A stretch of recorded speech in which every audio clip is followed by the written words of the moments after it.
Si nous remontons à la source de cet état de séduction, nous trouvons qu'elle a son origine dans l'âme. Le séducteur a assailli l'âme, les désirs, la raison, la volonté, et l'a attiré sur une base de vie séparée et indépendante de Dieu. L'intention, c'était de posséder les choses en soi, dans l'ego, le moi, au lieu de les avoir en Dieu, dans la dépendance de lui.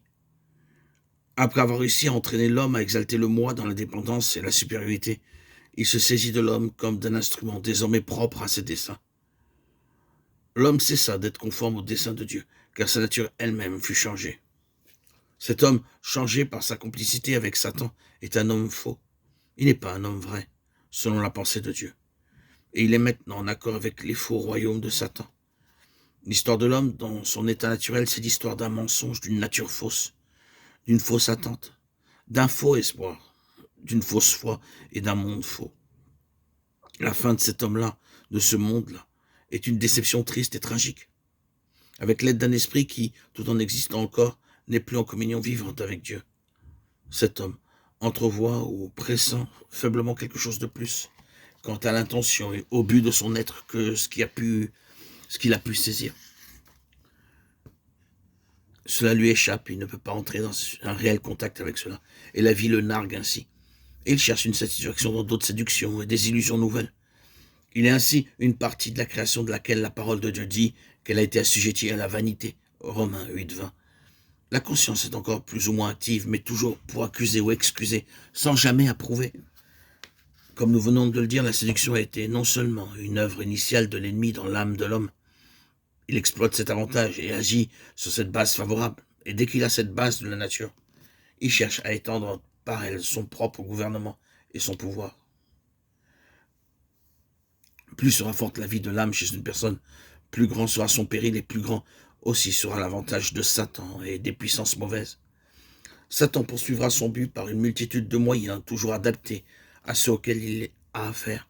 Il emploiera une méthode à l'égard de l'homme impie, une autre à l'égard d'un homme religieux qui en connaît Dieu.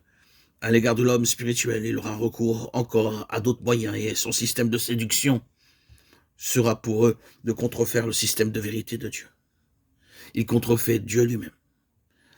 Il se déguise en ange de lumière. 2 Corinthiens 11:14. Il contrefait l'église de Dieu par sa synagogue de Satan. Apocalypse 2:9. Il contrefait les œuvres de Dieu par ses signes et ses prodiges menteurs. 2 Thessaloniciens 2:9. Il y a une vie contrefaite et il y a des dons contrefaits, semblables à ceux du Saint-Esprit. Il y a une puissance divine contrefaite. Il y a des conversations contrefaites, des expériences et des directions spirituelles contrefaites. Satan se servira des Écritures d'une manière fausse pour s'opposer à ce que Dieu veut nous dire par elles. Il y a une adoration de Dieu qui est contrefaite, un enseignement contrefait, des doctrines de démons. 1 Timothée 4:1. Il y a un baptême de Saint-Esprit contrefait avec des langues. Toutes ces choses ne sont pas étranges à ceux qui connaissent la parole de Dieu, car nous les y trouvons.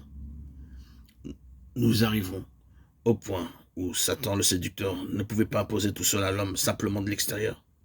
L'homme devait premièrement être constitué afin qu'il puisse trouver en lui ce qui répondrait à sa séduction.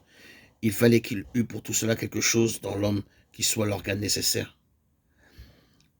La tactique de Satan à l'égard de l'âme d'Adam consista à faire sortir cette âme de sa place afin qu'elle devienne la base de ses opérations.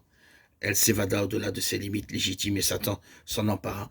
C'est ainsi qu'une alliance s'établit entre la psyché, l'âme de l'homme et les puissances du mal, les esprits séducteurs. 1 Timothée 4:1. L'objectif est atteint.